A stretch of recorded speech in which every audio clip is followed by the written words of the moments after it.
दोस्तों पेश है चावल का दाना युगांधर। ये एक और चित्र है। चावल का दाना जिसे प्राप्त करना चाहते थे दैत्य के गुरु गुरु एक हाथ, जिसे पाना चाहते थे राक्षस गुरु एक टांग, जिसे छीन लेना चाहता था इस कहानी का सबसे रहस्यमय पात्र महाचंडाल। हर कोई चाल चल रहा था अपनी चाल। चावल के दाने पर लगी दांव पर हजारों जिंदगियां, क्योंकि इस चावल के दाने में छुपा है युगांधर की मौत का राज। जी हाँ, हमारा दावा है कि युगांधर एक दिलकश कहानी। दूर मीलों दूर तक फैले बर्फ के इस मैदान में दो धब्बे के समान प्रतीत हो रहे थे। दो आकृतियां। ओम नमः शिवाय। वातावरण में गूंज रहा था भगवान शिव का जाप का स्वर। शिव के इस शिवलिंग के सामने जाने कितने समय से तपस्या में लीन थी दो आकृतियां। ओम नमः शिवाय। जिसके जिसमें से एक आकृति थी दैत्य गुरु एक हाथ की, ओम नमः शिवाय, और दूसरी आकृति थी राक्षस गुरु एक टांग की। यूं लग रहा था मानो दोनों गुरुओं के एक कड़ा तप करने का प्रति संघर्ष चल रहा था। यह दैत्य नगरी जहां आजकल दूध की तरह बिकता था खून। खून ले लो खून, ताजा मीठा गर्म खून, मानव का खून। और हर सुबह होती थी खून वाला आ जाता था दैत्य नगरी में खून बेचने। क्यों भैया खून वाले, खून क्या कीमत है? 1 किलो खून की कीमत 2 तलवारें हैं बहन जी। जी हाँ, खून की कीमत हथियारों से चुकाई जाती थी दैत्य नगरी में। क्या कहा? 2 तलवारें के बदले सिर्फ 1 किलो खून? यह तो बहुत महंगा हुआ भाई।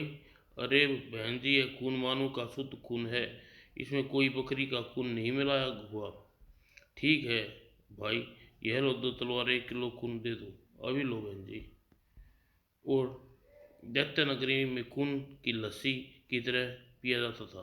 मामा बिटिया खून से भिगे कर तैयार रखना, जब मैं विद्यालय से लड़ाई मामा बोटियां खून से भिगो कर रखना, विद्यालय से लड़ाई झगड़ा सीख कर आऊँगा तो खाऊंगा।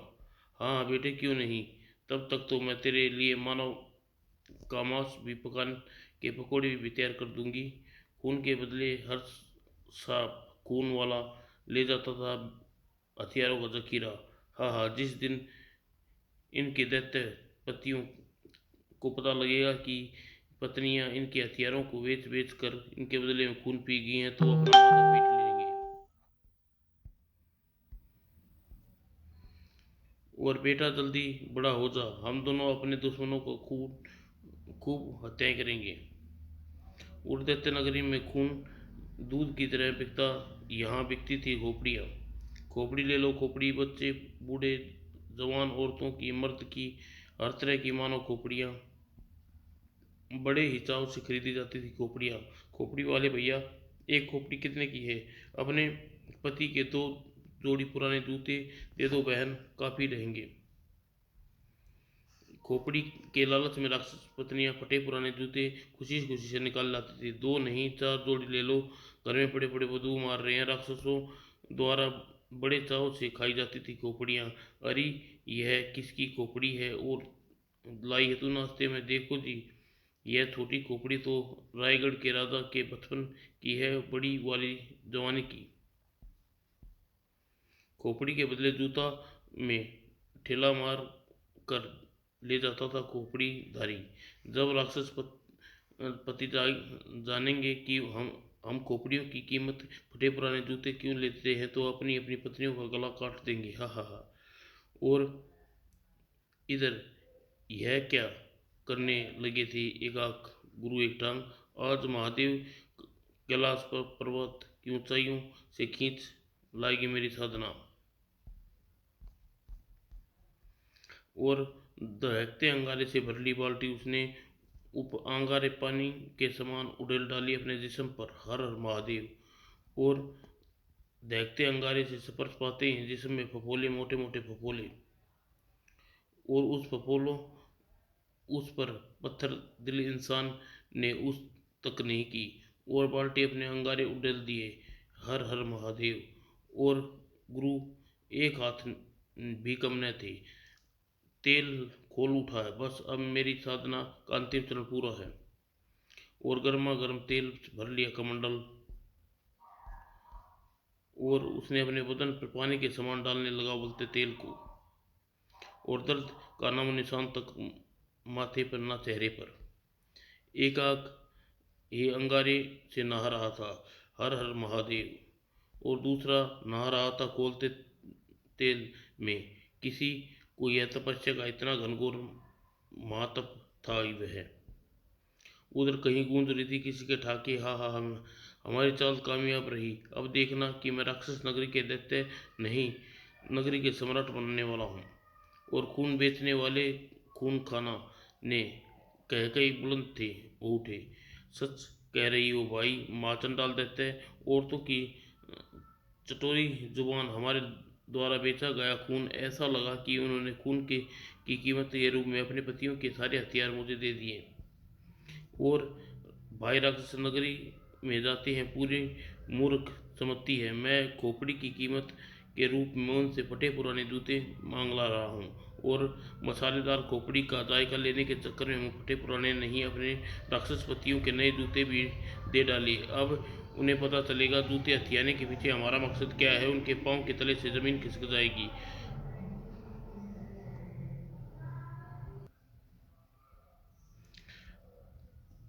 कह कहूँ से दुनिया की झोपड़ी के सौदागर खोपड़ीधारी का कहका भी शामिल हो गया।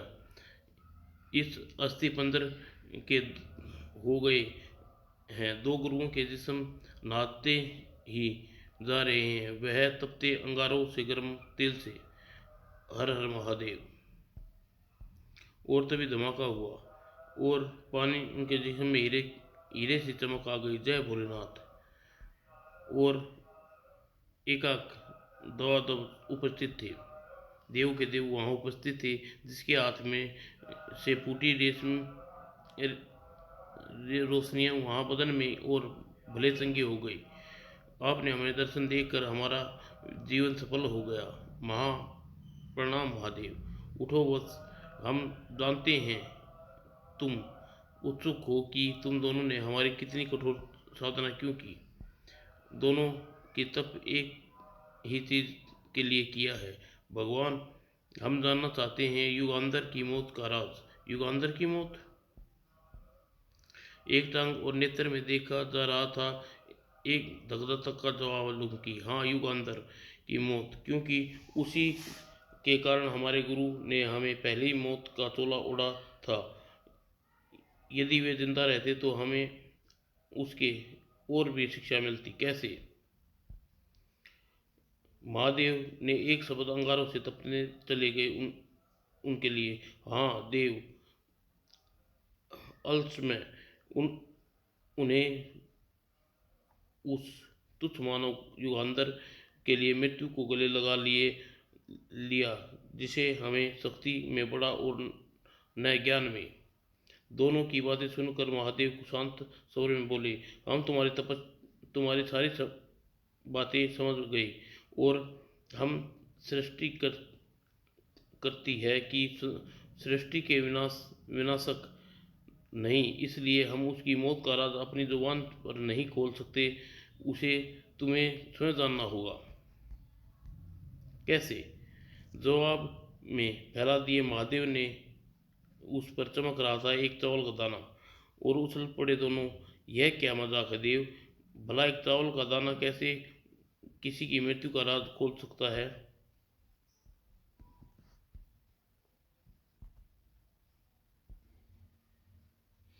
इस चावल के दाने को साधारण दाना समझने की भूल मत करो, क्योंकि यह चावल के लिए इसी दाने पर लिखा है युगांतर की मौत का राज। दोनों दानों को आंख गड़ाकर उस दाने पर देखने लगे, पर हमें तो इस चावल के दाने पर आड़ी तिरछी लाइनों रेखाओं के अलावा कुछ नहीं दिख रहा। हाँ, इस चावल पर इसी दाने पर लिखी भाषा की लिपि संसार में केवल एक ही आदमी पढ़ सकता है। कौन कौन है वह महादेव? और महादेव ने धमाका सा किया। स्वयं युगंधर अवाक रह गए। एक टांग व एक हाथ। क्या युगंधर? युगंधर?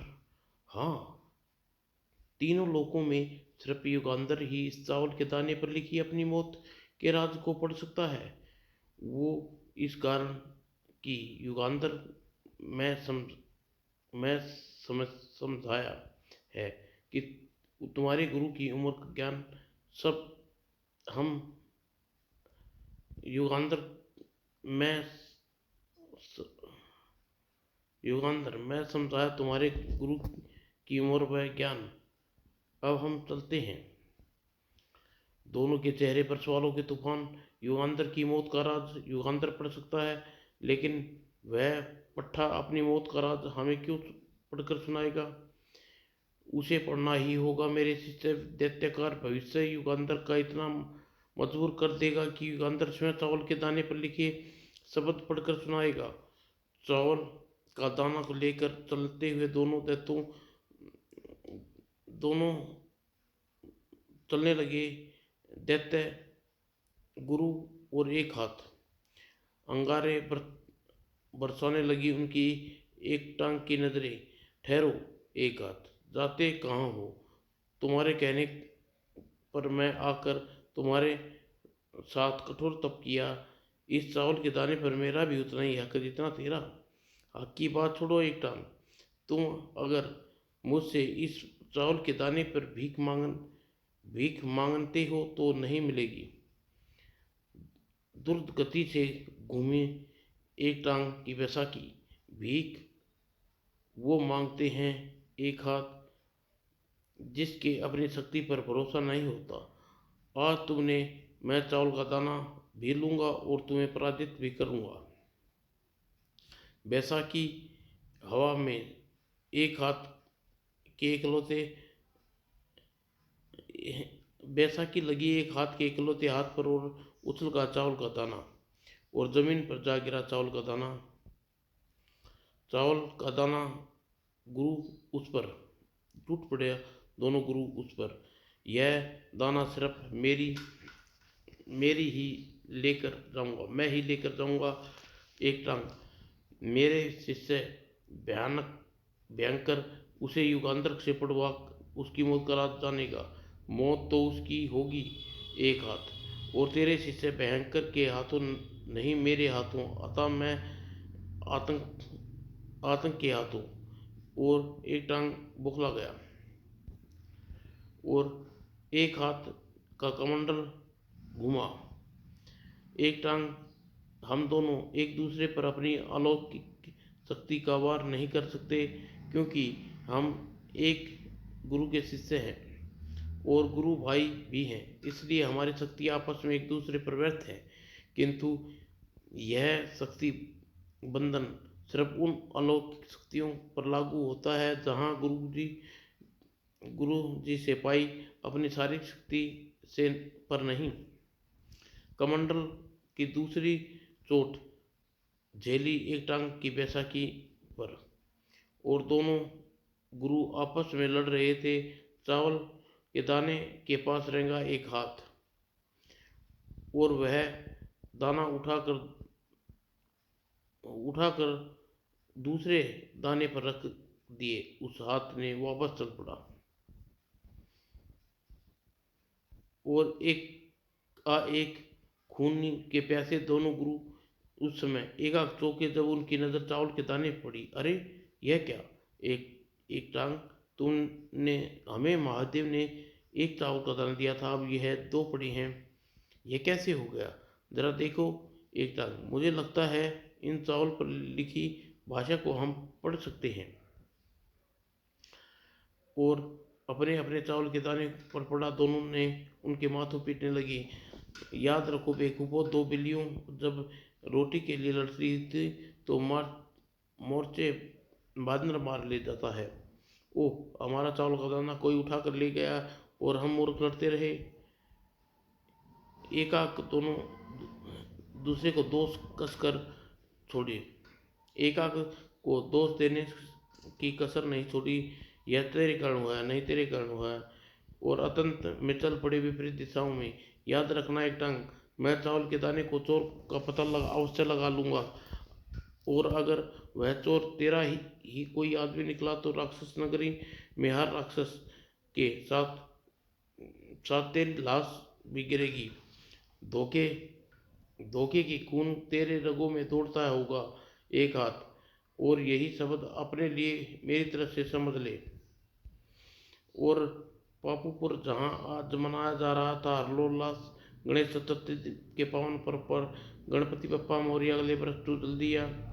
और गणपति की शोभा यात्रा कार्य भार राजकुमारी शैल संभाली थी। गणपति बप्पा मौर्य गणपति बप्पा की प्रतिमा के सागर विसर्जित करने के लिए मैंने युगांतर को बुलाया है, वह अभी तक क्यों नहीं आया।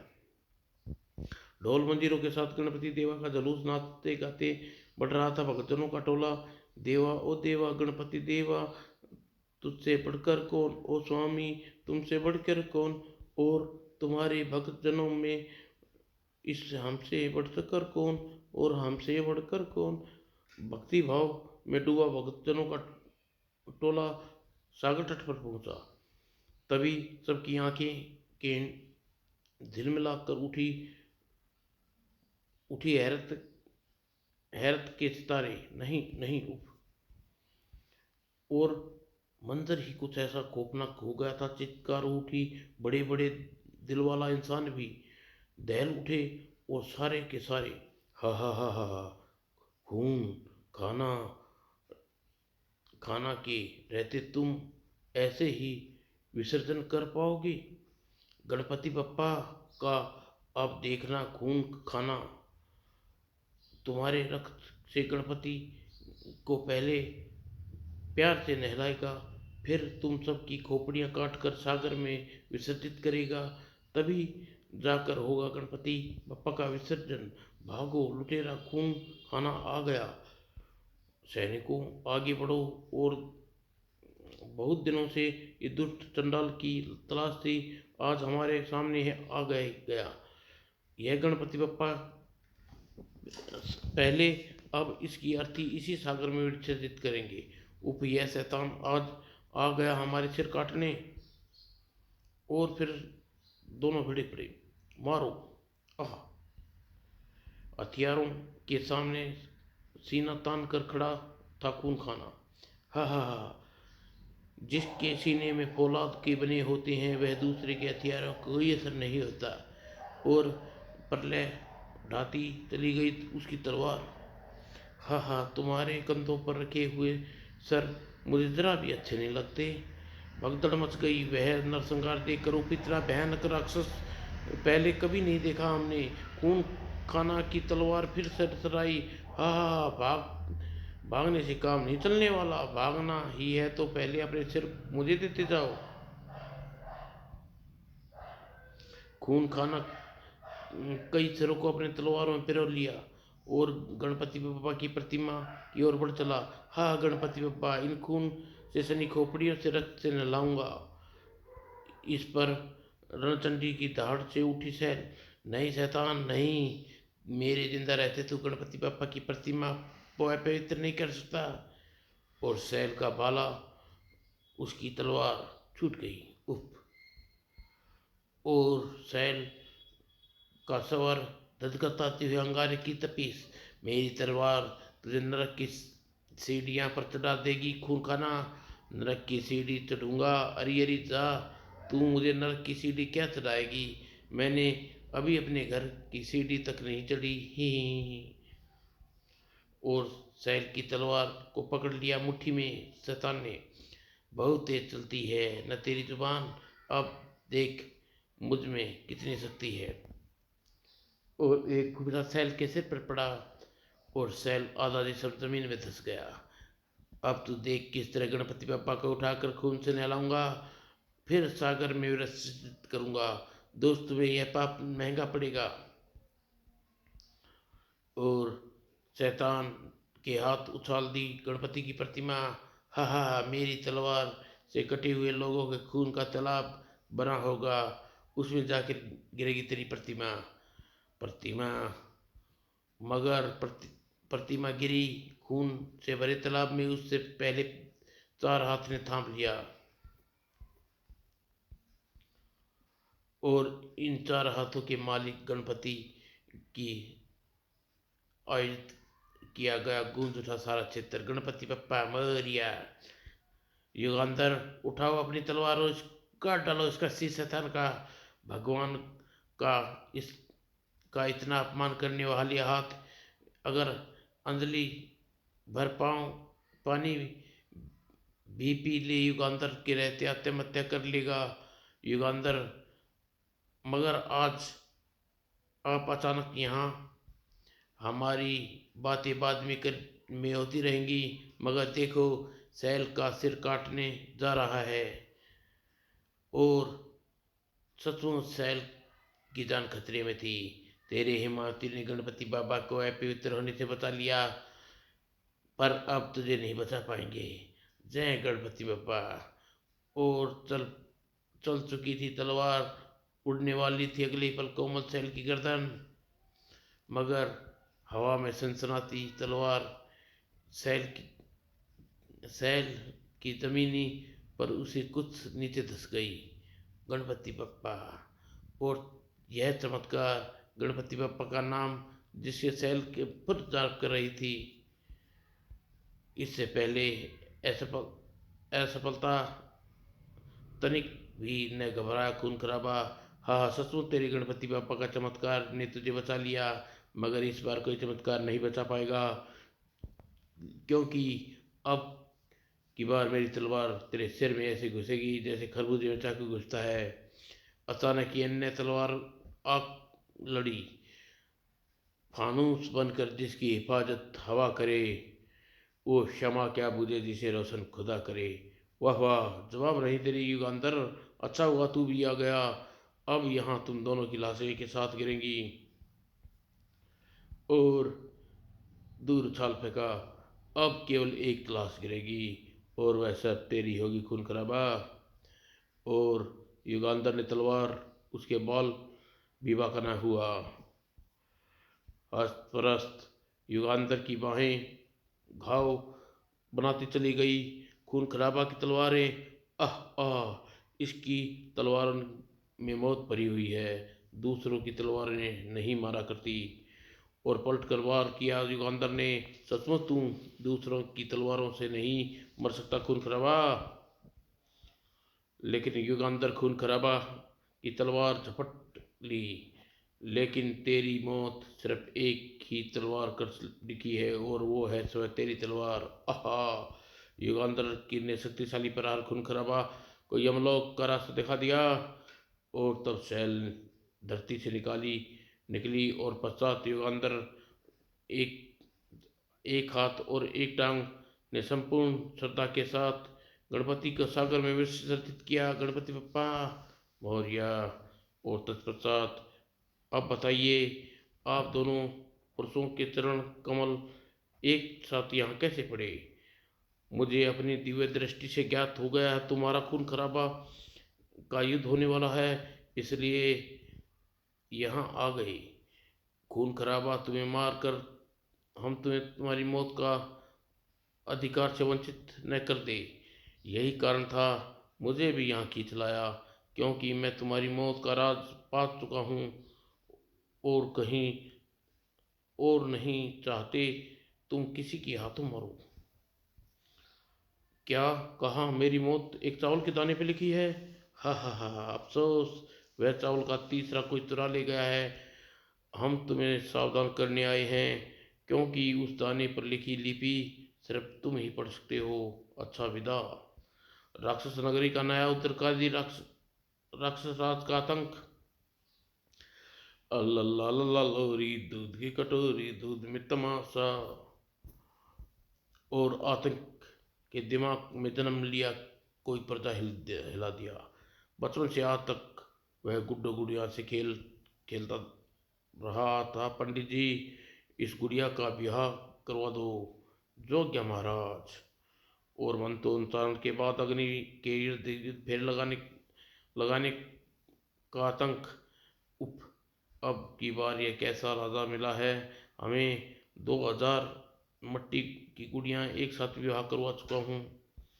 और विवाह की रस्में संपन्न हुई और कक्ष में प्रवेश किया बदमाश सैनिक ने। महाराज गजब हो गया महाराज, हमारे राज्य में न जाने कहाँ से आ गया है है आपकी पीठ पर एक कागज चिपका हुआ है और कागज पर इबारत लिखी धमाकेदार थी। राक्षस राज, आज तक मैं जानता हूँ कि राक्षसों की युगांतर कई वर्षों पुरानी दुश्मनी है। तुम चाहो तो युगांतर को मौत दे सकते हो। तुम्हारी मौत का रहस्य केवल एक चावल के दाने पर लिखा है जिसे पास उसकी कीमत राज्य में लूट मार अन्य और दाना ले जाओ महाचान। और राक्षस राज आतंक आज तक गधे के सिंह हम तुम्हें देंगे ताज। और ताज देकर तेरे सिर पर काटेंगे महाचंड। लेकिन सैनिकों को होठों की दीवार खिसक एक सवाल। महाराज यह भी हो सकता है किसी ने चावल का दाना ऐसी चावल के दाने पर शिस्तव न हो। उसी पल दरवाजे पर उभरी बादलों सी घनघना। यह झूठ नहीं सत्य है। आज तक युगांतर की मौत का रहस्य उस चावल के दाने पर ही में ही छिपा है। और आज तक आतंक ने फौरन गुड़िया को सैनिक को सौंपा। ओए यह सारी गुड़िया यहाँ से उठा कर ले जा। अगर गुरुदेव को पता चल गया गुड्डू गुड़िया के साथ खेलता हूँ तो बहुत डांटेंगे मुझे। जी महाराज।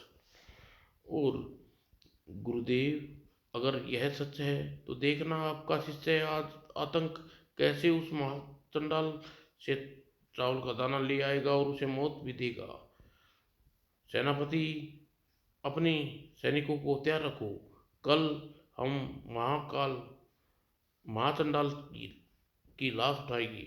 आक्रमण की तैयारी कैसे महाकाल बस में जूते ही नहीं हैं। हमारे पास जूते ही नहीं क्या।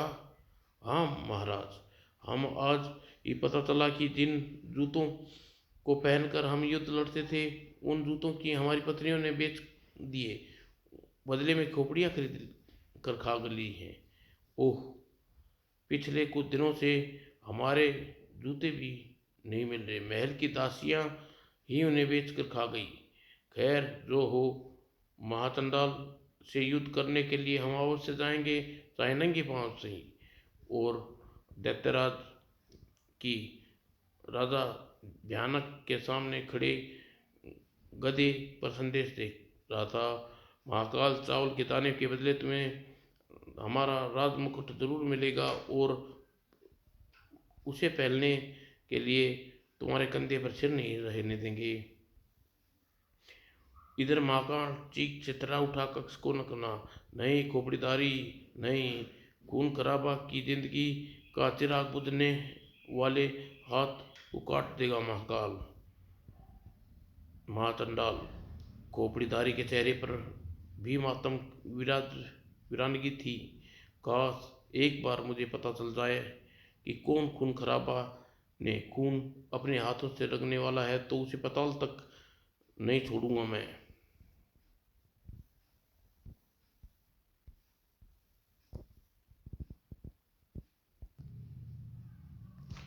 अपने को संयम में लाने में थोड़ा वक्त लगा उन्हें। खून खराबा का बलिदान व्यर्थ नहीं जाएगा। कल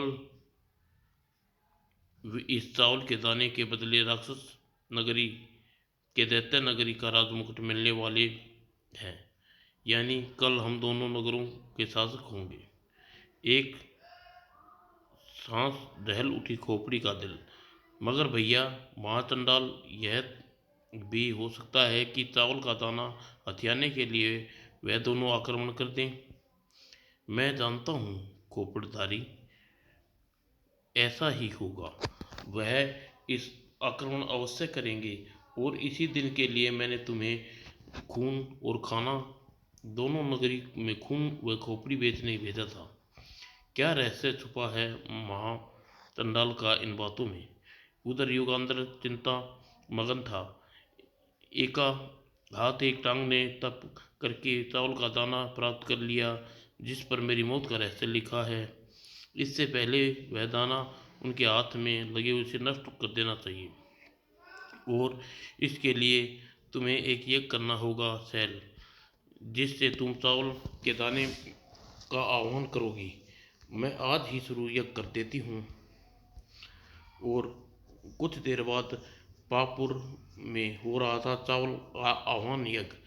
मंत्रों गूंज रहे थे वातावरण में। ओम चावल का दाना नमः है। चावल के दाना ढेर सारी प्रगति यज्ञ पवित्र अग्नि। और काले वन में महाचंडाल के सामने खड़े थे आतंक और भयंकर। महाचंडाल, चावल का दाना तो तुमने देना था। उसमें मेरे शत्रु राज राक्षस राज का आतंक को यहाँ बुलाया है। हाँ दैत्यराज भयानक, मैं जानता हूँ कि दोनों युगांतर के कठोर शत्रु हैं तुम्हारी भांति। आतंक उसके लहू का बहाना अपना परम कर्तव्य समझता है।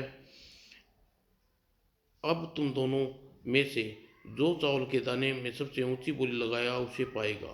भयंकर खड़क निकाल हाथ में। इसकी इसकी सबसे ऊंची बोली तेरी मौत है होगी महाचंडाल।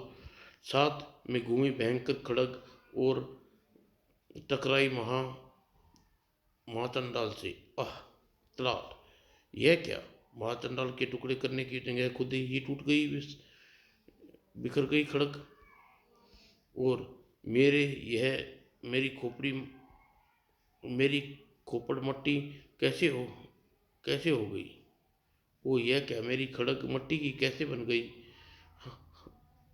हा हा हा, मट्टी के हथियार से भला किसी का कत्ल किया जाता है। कत्ल कैसे होता है तुम्हें दिखाता हूँ। और इस प्रकार महाचंडाल ने फेंक दी कांच के टुकड़े। तू तू तो मेरे पास पटक भी नहीं सकेगा। आतंक तुझे मारेगा क्या। और चीख पड़ा आतंक, आह मेरे पाँव में कांच चुभ गए। और महाचंडाल सुरक्षा कांच के टुकड़ों का घेरे में। हाँ हाँ भयंकर, मैं जानता हूँ तुम मुझ पर आक्रमण करने की मूर्खता अवश्य करोगे, तभी तो मैंने अपने भाई खून खराबा को दैत्य नगरी में खून बेचने भेजा था। दो हथियारों के बदले खून देता था और उसके बाद जो हथियार तुम्हें मिले मिट्टी के थे और मैंने तुम्हारे राज्य में निर्माण किए थे। महाचंडाल का एक एक शब्द धूर्तता और चालाकी दर्शा रहा था। इसी के साथ मैंने दूसरे भाई खोपड़धारी को राक्षस नगर की स्त्रियों को खोपड़ी बेचकर राक्षसों के जूते हथियार लिए थे। अतः अब चावल का दाना पाने के लिए एक ही उपाय है, तुम दोनों अपने अपने मुकुट मेरे हवाले कर दो। और मुकुट की कीमत हमारे पूर्व राजाओं के दुश्मन की जान से ज़्यादा कीमती नहीं। उसकी जान हम कीमत पर निकाल करना चाहते हैं। हाँ हाँ, यह तो बड़ी दिक्कत है हो गई। अब चावल का दाना किसी को दूं और किसे नहीं, कुछ समझ में नहीं आता। अच्छा ऐसा करता हूँ कि तुम दोनों आधा आधा बांट लो। और महाचंडाल की उंगली चावल के दाने को तोड़ने वाली थी कि तभी गायब हो गया चावल का दाना। अरे दाना कहाँ गया। यूं देख रहा था महाचंडाल जैसे खानी आत्मानों हाथों के तोते उड़ गए और गायब दाना अब आ गया था यहाँ। हम सफल हो गए। युगांतर चावल का दाना यज्ञ की समाप्ति में हमारे पास आ गया। और उधर कांच कांच की परवाह किए न करते हुए आतंक से पकड़ लिया महाचंडाल को। बोल कहाँ है चावल का दाना। मुझे मुझे खुद हैरानी हो रही है, वह मेरे हाथ से कैसे गायब हो गया। आतंक ने क्रोध से भर कर गदा उठा ली। दाना गायब हो गया। अब तेरी अब तेरी जान भी तेरे शरीर से गायब हो जाएगी, इसलिए बता दे। गदा का वार खील खील कर देता महाचंडाल को शीश उसे पूर्व फिजा में कांप उठी। एक आवाज, ठहरो। पलटा और हैरान रह गया। एक टांग एक हाथ। गुरुदेव, हाँ आतंक, यह सचमुच निर्दोष है, क्योंकि चावल का दाना अब युगांतर के पास वापस चला गया है। दोनों उछल पड़े। क्या? हाँ, भयानक चावल का दाना प्राप्त करने के लिए उसने चावल का आह्वान यज्ञ किया, और हम सब ने दूरदर्शी शक्ति का प्रयोग करके जाना। और महाचंडाल, तुम्हें शायद मालूम नहीं कि तुम्हारे भाई का खून खराबा का खून भी युगांतर ने किया। क्या? और थर्रा उठा। युगांतर, तू बड़ा भाग्यशाली है, अब तेरी मौत मेरे हाथों में आकर निकल गई। अब तू हरगिज नहीं बचेगा युगांतर। युगांतर ने उस चावल के दाने पर लिखा राज पढ़वाया कैसे जाए, जो सपना है। तुम सोचो, एक हाथ एक टांग। युगांतर अपने भाई खून खराबा की हत्या का बदला लेने के लिए महाचंडाल ने अपनी चाल स्वयं चलेगा। उधर युगांतर चावल के दाना देखने के लिए उत्सुक था। दिखाओ सैल, मैं भी तो देखूं कैसा है मेरी मौत का राज। और उठते ही दोनों हाथों से फिसल गया दाना और जा गिरा नीचे चावल के दानों के ढेर में। उफ, यह क्या? यह तो चावल का ढेर। उफ, यह चावल का दाना कैसे ढूंढ पाएंगे? क्या चावल आह्वान यज्ञ से नहीं मिल सकता ये दाना? नहीं, क्योंकि किसी प्रकार का यज्ञ इंसान के जीवन में सिर्फ एक बार कर सकता है। और सैनिकों, इस चावल के ढेर में तुम्हें एक चावल का दाना ढूंढना है जिस पर कुछ लिखा है। चाहे कितना भी समय लग जाए, वह चावल का दाना मिलना चाहिए। और सैनिक उस झुंड के ढेर के पास। उफ, यह भूसे के में सुई ढूंढने जैसा काम दिया है हमें।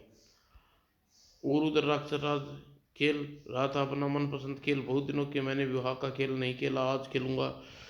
सजे हुए गुड्डे गुड़िया की बारात। सैनिकों, पंडित को बुलाओ, आज हम इस गुड़िया का विवाह कराएंगे।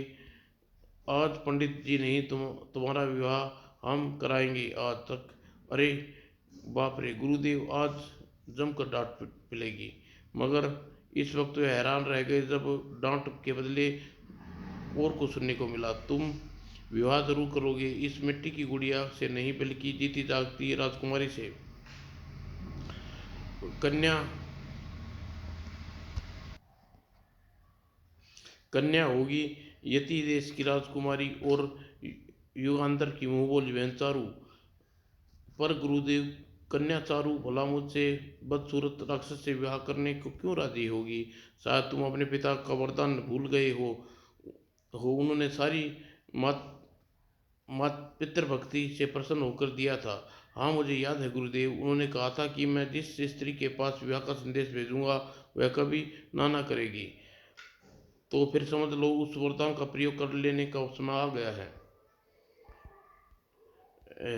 और उधर महाचंडाल के चेहरे पर आग नाच रही थी। युगांतर युगांतर युगांतर, यह नाम अपने सीने पर सूल की भांति चुभ रहा है। खोपड़धारी, जब तक हम अपने अनुज का खून खाना की हत्या का बदला नहीं ले लेंगे, तब तक उसकी आत्मा धिक्कारती रहेगी।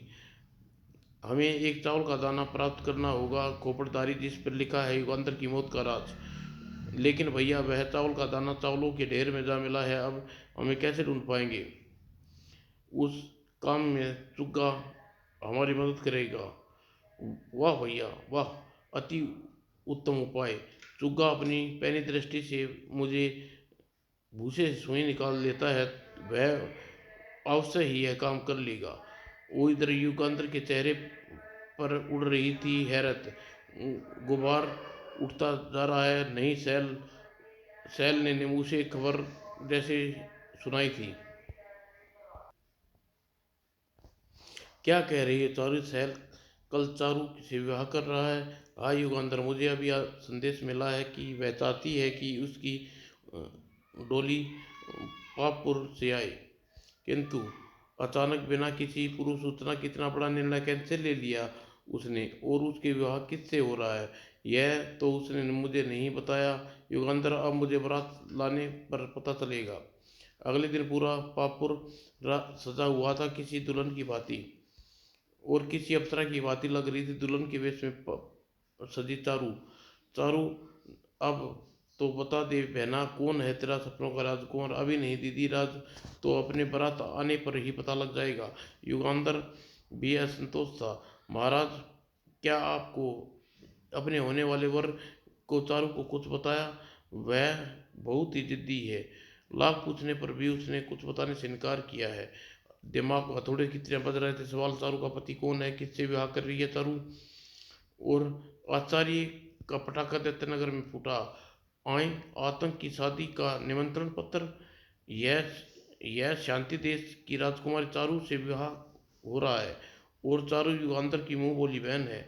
इसका मतलब एक टांग। यह तो तगड़ी चाल चल गया है। कैसा चाल गुरुदेव? यह हम तुम्हें समय आने पर बताएंगे। भयंकर। फिलहाल जल्दी करो, हम आतंक की बारात में चल रहे हैं। और उधर यह राक्षस राज आज तक की बारात का आगमन की सूचना पहुंच चुकी थी युगांतर के शैल तक। राजकुमारी साहिब बारात आ गई। सच आओ शैल, देखते हैं कैसी है चारू की पसंद। बारात के आगमन की खबर पाऊँ हर पाँव में पंख लग गए हुए थे। न जाने कैसा होगा चारू का वर। चारू ने अवश्य ही अपने लिए सुंदर पति चुना होगा। अचानक सबकी आंखें में मंडरा उठा हैरत के सितारे। नहीं नहीं, और कारण था। महल में पूरे गाजे बाजे वाली राक्षसों की बारात। आज मेरे यार की शादी है। गा रे साथियों नाचर बारातियों, ले जाएंगे दिल वाले दुनिया। राक्षस की धूमधाम से बारात। जरा धूम से निकालो गलियों में चौराहों में, जरा झूम के निकालो, झूम के निकाले। और युगांधर की बहन का विवाह एक राक्षस के साथ होने जा रहा था। युगांधर के खून खोल रहा था। यह नहीं हो सकता। खबरदार, अगर यह बारात एक कदम भी आगे बढ़ी तो यहाँ लाशों की लगा दूंगा। बोलो, बोल उठे राक्षस गुरु एक टांग। युगांधर इस शुभ घड़ी में नंगी तलवार लेकर बारात का रास्ता रोकने की अच्छा नहीं होता। सेहरा उतार कर राक्षसराज आतंकी का। और फिर हम कोई जबरदस्ती यहाँ बारात लेकर नहीं आए। समय चारू ने हमसे विवाह की पसंद किया है। अर्थ अर्थनाथ साहू उठा युगांतर। नहीं, सूर्य पश्चिम से उगल सकता है। चारू का विवाह के लिए तुम्हें पसंद नहीं कर सकती, कभी नहीं। एक पल एक पल में ही छीन ली युगांतर की तलवार। और शत प्रतिशत नारी का स्वर। यह सत्य कह रहे हो युगांतर भैया? और हतप्रस्थ था युगांतर, देखता रह गया। चारू चारू हाँ युगांतर भैया, मैं धरती को साक्षी मान कर कहती हूँ, मैंने राक्षस राज के आतंक से विवाह के लिए पसंद किया है। और दयनीय सी हालत हो गई उसकी। दुख अतिशोत खंभों में अपना सिर पटकने लगा। नहीं, कह दो यह झूठ है मेरी बहना, यह झूठ है। एक टांग एक हाथ वहाँ ठाका लगा उठे। हाँ, एक टांग, आज तो तुमने कमाल कर दिया। अपनी उसकी आंखें में आंसू देखकर मेरे दिल में बहुत ठंडक मिल रही है। और चारू की जिद के आगे कुछ न कर सका युगांतर। विवाह की रस्में संपन्न होने लगी। फेरों का वक्त हो गया। युगांतर आंसू पोंछ ले, क्योंकि तुमने कन्यादान करके अपने भाई का फर्ज निभाना है। और अपने क्रोध की तपन तपन को तपड़ में युगांधर के होठों में आग थी, दिल में तूफान। नहीं महाराज, नहीं, यह मुझसे नहीं होगा। जिसके हाथ काटने पर हर हाल पल मेरी तलवार तड़पती रहती है, उसी के खूनी हाथों से अपने मुंह बोली बहन चारू का हाथ कैसे दे सकता हूँ महाराज, कैसे? विधि के विधान को कौन टाल सकता है युगांधर? यह फर्ज है तो तुम्हें निभाना ही होगा। दिल पर पत्थर रखकर और अपनी बहन का कन्यादान करते हुए। हाँ युगांधर, अब तू मेरा साला बनने जा रहा है क्या? तू मेरे खून का प्यासा है तू। मेरी तलवार मानवता की हत्यारे की धरती को मिटाने वक्त तरस रिश्तों की दीवार नहीं रोक सकती। और चारू का चारू का हाथ राक्षसराज आतंक के हाथ में देने जा रहा था। गूंज उठी एक आवाज, ठहरो। और थम गई वहाँ सब के सब। ठहरो युगांधर, राक्षस राज आतंक का गुरु। गुरु को पिता के समान माना जाता है। और कोई भी विवाह बिना दहेज संपन्न नहीं होता।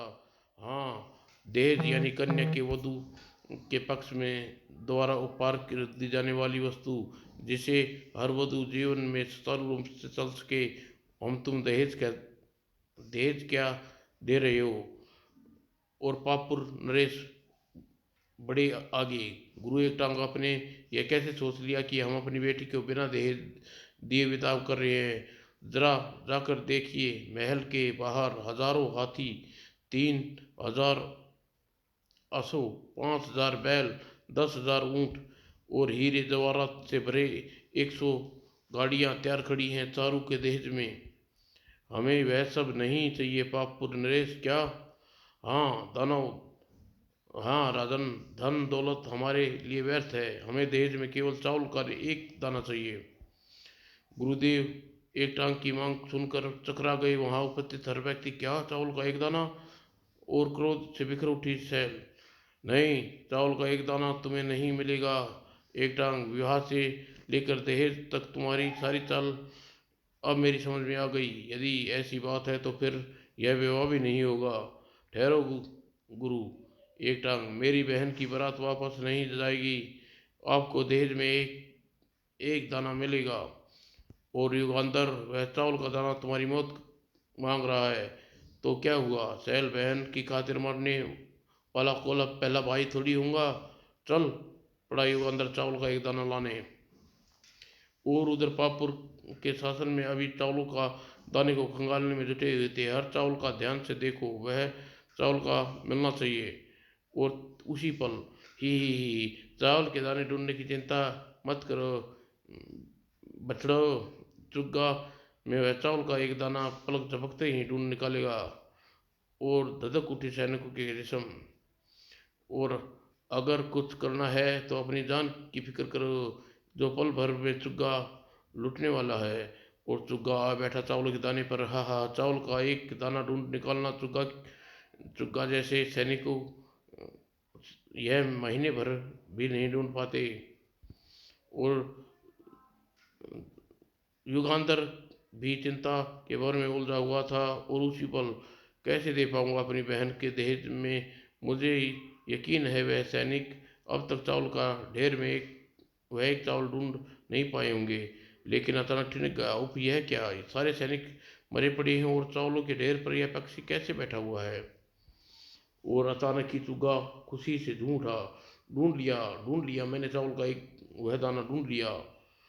आखिर आखिर यूं ही नहीं, मेरा नाम चुग्गा, चुगने में माहिर हूँ। ओह, तो यह भी चावल के दाने के चक्कर में यहाँ आया है। अब यह जीवित नहीं लौट पाएगा। और मौत बनकर चुग्गा के सामने आ खड़ा हुआ युगांधर। चुग्गा, तूने बहुत बड़ी मुसीबत आसान कर दी, बदले में तेरी मौत भी आसान कर दूँ। चुग्गा भी कोई कम न था, चल पीछे हट पड़ा, आया मुझे मौत देने वाला। चुग्गा, मेरी बहन के विवाह की शुभ घड़ी निकली जा रही है, मैं तुझे लड़ना नहीं चाहता। चावल का दाना मुझे दे दे। तेरी बहन के बदले तो और भी वर मिल जाएंगे युगांधर। मैं तुझे चावल का दाना दाना दोबारा नहीं मिलेगा, जिस पर तेरी मौत का रहस्य लिखा है। नहीं, रुक जा चुग्गा। युगांधर ने अपनी तलवार अपना संसार लुटता नजर आया। वह कुछ नहीं कर सकता था। इसी पल हवा में चलता तीर आया, तराक और खचाक, आह, और मुंह से टपक पड़ा चावल का दाना। यह सब किया था राक्षस जातक ने। युगांतर, चावल का दाना लाने के लिए तुम्हें इतनी देर लगा दी, तो मुझे लगा शायद तुम्हें मेरी मदद की जरूरत होगी। मैं यहाँ आ गया। और यह चावल का लो युगांधर, और बताओ इस पर क्या लिखा है? नहीं युगांधर, ऐसा मत करना, वरना पापी तुम्हारी मौत का राज जान जाएंगे। पत्थर की तरह सख्त हो गया युगांधर का चेहरा। मेरी बहन की खुशी यदि मेरी मौत है तो यह मौत मुझे कबूल है सैल। और उस और आखिर क्या है वह राज? आखिर उसी पल दैत्य भयानक कर गया एक भयानक हरकत। खबरदार युगंधर, चावल के दाने पर लिखा था तुम मेरे सिवा किसी को नहीं बताओगे, वरना सैल की गर्दन जमीन पर गिरा दूंगा। हिंसक स्वर में कह उठा आतंक। युगंधर, वह राज केवल मुझे बताओगे, अन्यथा मेरी बारात चारू के विवाह बगैर वापस लौट जाएगी। दोनों गुरुओं में तनातनी हो गई। एक हाथ अगर तूने मालूम होता कि तू मेरे शिष्य को भयानक बहका कर बारात में बखेड़ा करेगा तो तुझे बाराती बनाकर न लाते। रहने दे एक टांग, रहने दे।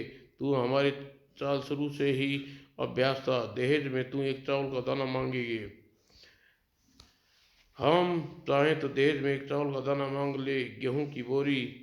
तुम्हें इससे क्या मतबल? मतबल है एक टांग, मतबल है। मैं जानता हूँ किस तरह तुम्हारे शिष्य आज तक अपने पिता से मिले वर का दान का दुरुपयोग कर किया है। उसके फलस्वरूप जिस लड़की से विवाह करने को कहेगा वही तैयार हो जाएगी। एक हाथ, अपनी जुबान लंबी मत करो। उसे मरने के सौभाग्य मेरे शिष्य आज तक को प्राप्त है और किसी को नहीं। युगांतर के कानों में पड़ा उसका एक एक शब्द। ओह, तो यह बात है। तभी मैं कहूँ चारू अपने आतंक को वर के रूप में क्यों चुना? क्यों उस पर आतंक आतंक से वरदान का असर था? अगले ही पल कर जो है, बंद करो यह झगड़ा बहस। कुछ कुछ हल नहीं निकलने वाला। मैं तुम दोनों को अपनी मृत्यु का राज बताने को तैयार हूँ, पर तुम जानने के लिए आज तक और चारू अपने वरदान से मुक्त करना होगा। वो भयानक शैल और भयानक कर शैल को छोड़ना होगा। मंजूर है, मंजूर है। मुझे भी। मैंने कौन सी विवाह करना है था? यह तो सब चाल थी। हमने तो तेरी मौत का राज जानने के लिए चली थी। चारू तू वरदान से मुक्त है। और दोनों उस महावीर की ओर लपकी। भैया, यह सब क्या हो रहा है? कुछ नहीं मेरी बहन, यह सब ठीक हो जाएगा। शैल, तुम चारू को लेकर जाओ, इनसे निमटता हूँ। और शैल और चालू के पश्चात युगंधर ने अपनी मौत का रहस्य। एक था मुंह और दो थे हाथ, दोनों न थे किसी के साथ। हाथों में उग आए पांव, भागा तब मुंह छोड़ के गांव। और तुम मुंह के दांत ले जाओ, मारो शत्रु खुद बच जाओ। ले दांत लाओ, मारो शत्रु खुद बच जाओ। तुम सबने मेरी मौत का राज सुन लिया। अब जिसकी समझ में यह पहले आए वह मेरी मौत का प्रबंध कर सकता है, क्योंकि मेरी मौत का रहस्य इसी पहेली में छुपा है। एक था मुंह और दो थे हाथ। क्या अर्थ निकालें इस पहेली का?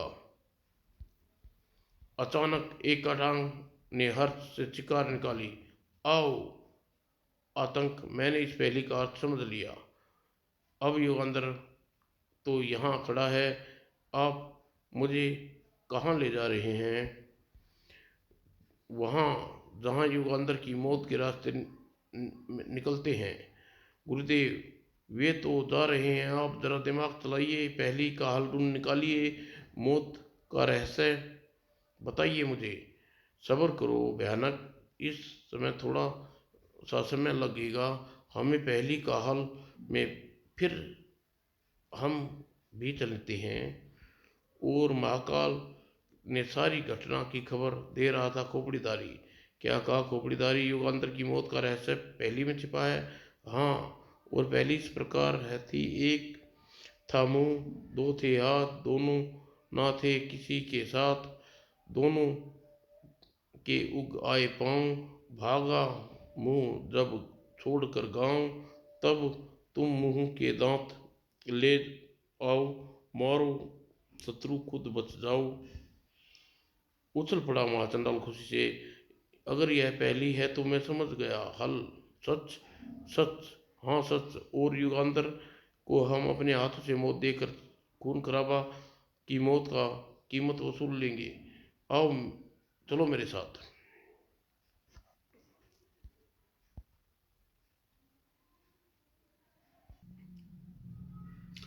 जंगल के बीच में बना महागुरु का आश्रम। इसी आश्रम में युगांतर के शरीर को अपनी उम्र प्रदान कर स्वर्गवासी हुए थे महागुरु। महागुरु के बारे में जानने के पड़े युगांतर में। आश्रम में आज तक रखी है महागुरु की लाश। फिर विभिन्न प्रकार के रसायनों से लेप में इस लाश को खराब न होने से बचाए हुए है। और हैरत का मारा आतंक गुरु एक टांग के साथ था। गुरु एक टांग अपने अगर युगांतर की पहेली का हल ढूंढ लिया तो मुझे भी बताइए। तू पहले पहली बोल, हल बताऊंगा। एक था सिर, दो थी हाथ, यानी एक सिर हो हो गए हमारे महागुरु और दो हाथ हो गए उनके शिष्य, यानी एक टांग और एक हाथ। आगे बोलो। दोनों दोनों ना थे किसी के साथ, यानी मैं एक हाथ। कभी एक दूसरे के दिल से मित्र नहीं रहे, न ही अब हैं, आगे रहेंगे। हाथ न उग पाए पाँव, यानी हमारे तुम अभी शिष्य बने गए, यहाँ हमारी उपमा पाँव से है। भागा सिर तक छोड़ के गाँव। सिर यानी महागुरु यह दुनिया को छोड़कर चले गए, और अब तुम सिर के दांत ले आओ, मारो शत्रु खुद बच जाओ। यहाँ सिर की उपमा महागुरु से है और दांतों उसके शरीर की हड्डियों से कहा गया है, यानी उसकी हड्डियों के शस्त्र बनाकर युगांतर को खत्म कर समय बच सकते हैं। पहली का अर्थ जानकर आतंक आश्चर्य से दांत तले उंगली जमा ली। उप चावल कविताने पर लिखी इस पहेली का हल करना सचमुच मेरे लिए असंभव था, लेकिन मैंने हल कर ली, और एक हाथ अब भी हल कर चुका होगा। इसलिए पहले महागुरु की अस्थियां से शस्त्र तैयार करके युगांतर को तुम्हारे हाथों मरना है। सचमुच तुम एक हाथ भी यही बात आ गए थे भयंकर पहली का हल तो हमने ढूंढ लिया है। अब मजा तो तब आएगा जब महागुरु की अस्थियां को शस्त्र बनाकर युगांतर को खत्म कर दें, और इसलिए हमने यह छोटा रास्ता पकड़ा है ताकि हम एक टांग और आतंक से पहले महागुरु के आश्रम में पहुंच जाएं, और आश्रम के द्वार पर प्रविष्ट अंदर होके एक टांग और आतंक उसी पल आश्रम की खिड़की से अंदर आए। गुरु एक हाथ और भयंकर भूखे भेड़िए के समान गुर्रा रहे थे। खबरदार एक टांग, महागुरु की लाश पर हाथ भी न लगाना। महागुरु की अस्थियों को शस्त्र बनाकर उस शस्त्र से युगांतर को मारने का श्रेय मेरा शिष्य भयंकर लेगा। वाह जी वाह महागुरु, क्या हो, केवल तेरे ही गुरु थे, मेरे नहीं थे। मेरा इस लाश पर उतना ही है अकय जितना तेरा है। तक बंद कर, आगे लाश उठा। और आतंक आगे बढ़ा, सहसा झपटा भयंकर लाश पर सर हमारा हक है। इस लाश पर उसी का हक होगा जिसकी भुजाओं में फौलाद भरा होगा। और ना भयंकर 19 था, ना आतंक 21। दोनों तरफ पलड़े भारी थे, गुत्थम गुत्था हुए दोनों जा गिरे महागुरु की लाश पर, जो बुरी तरह चौंक पड़े। नहीं, यह कैसे हो सकता? महागुरु की लाश गायब कैसे हो गई? वाकई महागुरु की लाश गायब हो गई। यहाँ तो पत्थर पड़ा है, महागुरु की लाश कहाँ गई? अरे चारों यूं हक्के पक्के दुनिया लुट गई हो उसकी। और युगांतर आंधी तूफान से दौड़ा जा रहा था अपना अश्वमेध यज्ञ, और तेज अश्वमेध। कहीं यह दुष्ट महागुरु की अस्थियां पाने के लिए उसकी लाश के साथ खिलवाड़ न कर बैठे। अचानक ही रथ के पहिए थाम लिए किसी की मजबूत ने, और कुछ समझने से पहले वसुंधरा की गोद में जा गिरा धनुवर। हमलावर को देखते ही कांप उठा। तुम कौन हो? तुम खोपड़ी धारी खून खान का छोटा भाई, वही खून खान ना जिसने तुम्हें गणपति बप्पा के सामने मौत के घाट उतार दी थी। तेरी मौत की पहली तो मैंने छिप कर सुन ली थी। मेरे भाई महाकाल को अब बचाया, जब बताया कि तुम उस चुटकी चुटकी में उसका अर्थ जान लिया, और महाचंडाल महागुरु की लाश के बदले आतंक और भयंकर राजगुरु राजमुकुट मांग लेना लेगा, और इधर तेरी खोपड़ी को अपनी माला सजाऊंगा। ओह, यानी महागुरु की लाश एक हाथ और एक टांग से खतरा, और महाचंडाल से।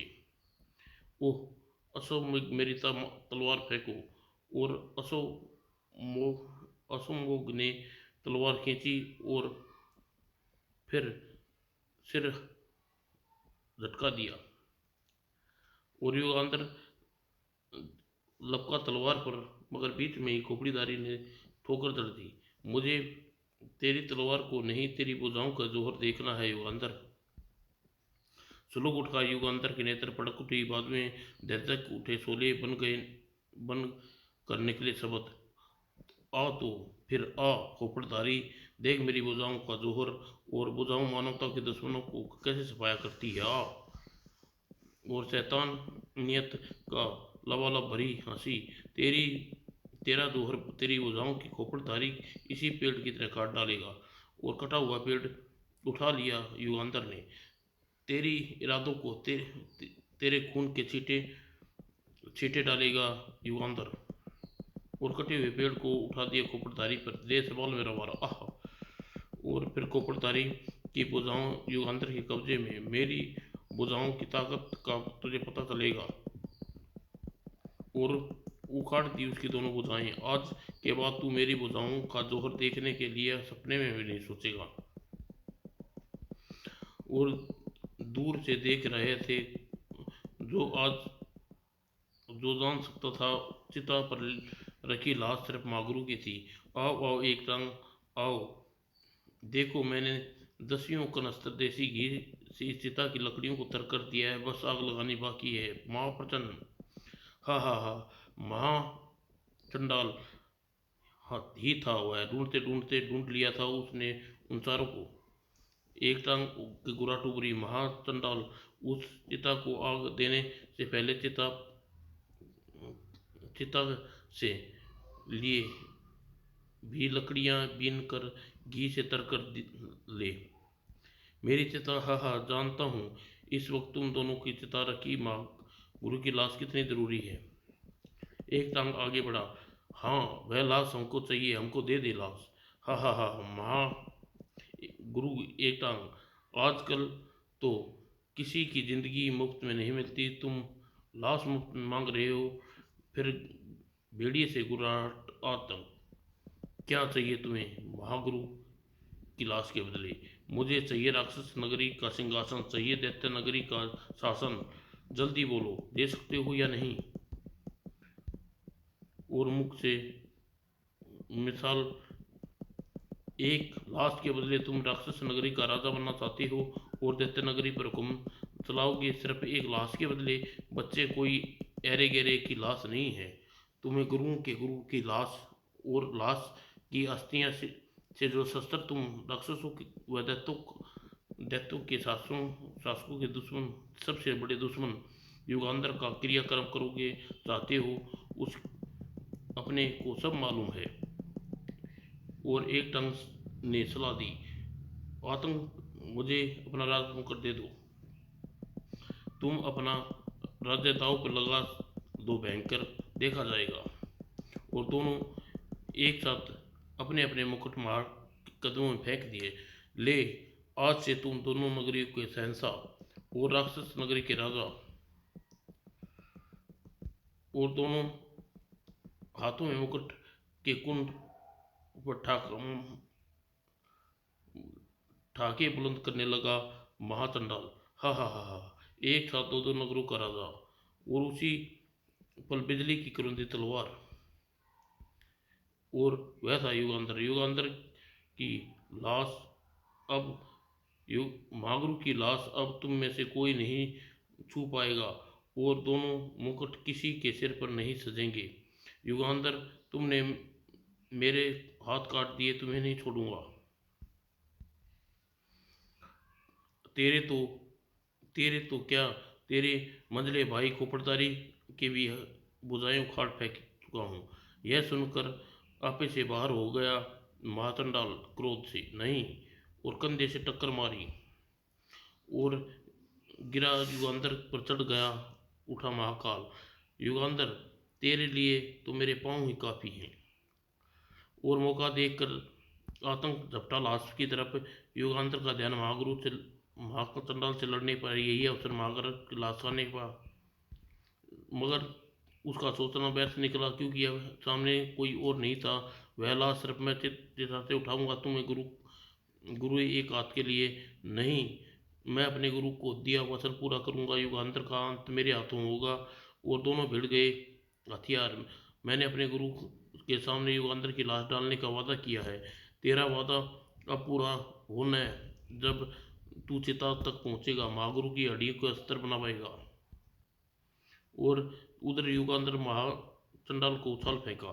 तेरे पांव अभी इतने बल नहीं आया कि युगांतर के सिर को कुचल सके, और जा गिरा घी के कनस्तरों पर। और घी ऐसे ऐसा वार बच गया सिर पर, ओह, बहता चला गया शुद्ध घी। और युगांतर ने मशाल उठाई, और इससे पहले ये दोनों शैतान लाश को प्राप्त कर ले चेष्टा करे, महागुरु की चिता को अग्नि दे दूं। चीख उठे एक हाथ और एक टांग। भयंकर आतंक आपस में लड़ना भिड़ना छोड़ो, देखो युगांतर चिता को आग लगा रहा है। और दोनों झपट पड़े युगांतर पर। महागुरु की चिता को आग तू लगा नहीं पाएगा, इससे पूर्व हम तुम्हें खड़े खड़े फूक देंगे। वो जलती हुई मशाल घुमा दी युगांतर ने, और दूसरे पर घी का कनस्तर उछाल दिया। अगर तू अगर तू जल भी अगर तू भी जल में स्नान नहीं किया, तू आज घी से स्नान कर शुद्ध हो जा। और उस चिता को अग्नि देने देने का कर्तव्य मेरा है, और अग्नि देकर ही रहूंगा दोस्तों। मशाल की लपट घी से और धधक उठी आग, और जब उसने राख बनने से भगवान भी नहीं बचा सकता था। और उधर भाग कर चढ़ गया चिता में घी में भीगा महाचंडाल। आ युगांधर, जला चिता को, इस चिता के साथ तू मेरे जैसे दुष्ट की चिता भी जलेगी। महागुरु की चिता अपवित्र हो जाएगी, और अपवित्र चिताएं भटकती नरक में रहेगी। यह तो सचमुच ही महागुरु की आत्मा भटकती आत्मा बना देना चाहता है। इसकी चिता मैं स्वयं चिता पर स्वयं को जलाकर। और उधर आतंक भर उठा उधर आतंक से भर आंखों में खून उतर आया। इससे पहले तू चिता को आग लगा दे युगांतर, मेरी गदा तेरी कमर तोड़ देगी। और हवा में वो युगांतर फुर्ती से नीचे बचाया स्वयं को चिता पर खड़ा। महाचंडाल न बचा सका खुद को। उप, गदा सचमुच ही मेरी कमर तोड़ देती। आह! और गदा चित पड़ा गदा की वार से जाकर महाचंडाल। और युगांतर ने घी से नहलाए हुए शरीर पर दिमाग जला दी मशाल। अब तेरा अपवित्र शरीर चिता पर रखकर जलाने लायक नहीं है। आह! और यही वह पल था जब आतंक चिता की तरफ बढ़ा। अब युगांतर तो क्या, मुझे यमराज भी चिता में महागुरु की लाश उठाने तिरने से नहीं रोक सकता। और ये भूल थी उसकी, क्योंकि युगांतर चीख कर उठा, आतंक रुक जा। और युगांतर की भुजाओं में जलते हुए महाचंडाल के शरीर को देख कर कांप उठा आतंक। नहीं! और गूंज उठे एक हाथ और एक टंग के स्वर, आगे बढ़ो युगांतर। आतंक, और उठा लो महागुरु की लाश। युगांतर कुछ नहीं कर सकता। मगर तब तक आतंक पर फेंक चुका था युगांधर महाचंडाल की जल धधकती लाश। और महाचंडाल, अगर तुम मौत की अंतिम घड़ी में जीवित में आतंक को अपने साथ मौत के रास्ते पर ले जाओ तो वादा करता हूँ तुम्हारी आत्मा की शांति के लिए ईश्वर से प्रार्थना करूंगा, वरना एक भटकती आत्मा बनकर रह जाओगे। और धधकते हुए महाचंडाल ने आतंक के अपने पांव में जकड़ लिया। युगांधर ठीक कह रहा है, अब मुझे बचने का कोई उपाय नहीं है और अपनी आत्मा को मुक्ति प्रदान करूं। और तड़प उठा आतंक, छटपटाया दर्द से और न छूटा महा के शिकंजे से। आह, छोड़ दे दोस्त, आह नहीं, तुम मेरे साथ मरोगे। और देखते ही देखते दोनों जलकर राख हो गए, जल गए मुझे मारने वाले। और अब युगांधर हाथों में थी मशाल। अब एक टांग और एक हाथ, तुम्हारा खेल खत्म हो गया। अब मेरे साथ आकर गुरुदेव की लाश को अग्नि प्रदान करो। यह तो बच गया एक हाथ, हमें अपने गुरु की लाश को अग्नि देने का कर्तव्य नहीं भूलना चाहिए। आओ। और तीनों ने मशाल पकड़कर चिता को आग दी। और धधक उठी चिता, और साथ में धधक उठे इन दोनों के शब्द भी। युगांधर, बेशक आज का योद्धा तू है, तू ही बना है, पर तेरी मौत एक दिन खात्मा रास्ता खत्म हुआ। अब इसलिए यह मत सोचना कि तू बच गया। तुझे मारने के लिए हमारा प्रयास तब तक जारी रहेगा जब तक हमारे शरीर में हमारे गुरु जी ने जान है और उसकी उम्र है मेरे शरीर में। चलो, चल पड़ा युगांधर, मेरी सुकन तुम्हारे साथ है, एक हाथ व एक टांग, क्योंकि इसी बहाने मेरे हाथों धरती पर पापियों का थोड़ा सा बोझ कम हो जाता है। समाप्त दोस्तों।